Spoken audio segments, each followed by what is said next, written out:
बासे के करीलावा से निकले सीता हो हथवा डलरिया लिहले ठार बासे के करीलावा से निकले सीता हो हथवा डलरिया लिहले ठार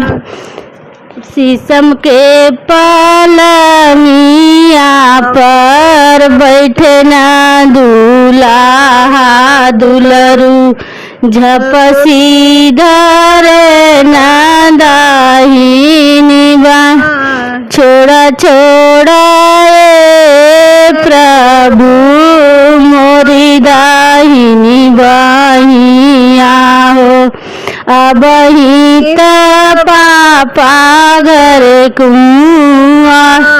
जवने ही दिनवा पापा पौआ पखरिया हो तब हो बगिया हल तू बासे के करीलावा से निकले सीता हो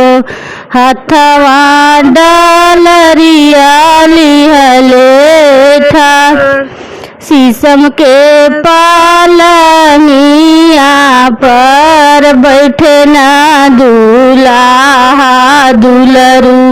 झपसी धरे ना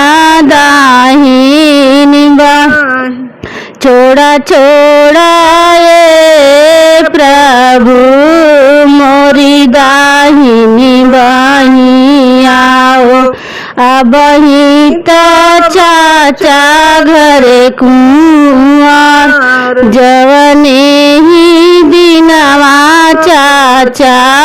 दिह कन्या दनावा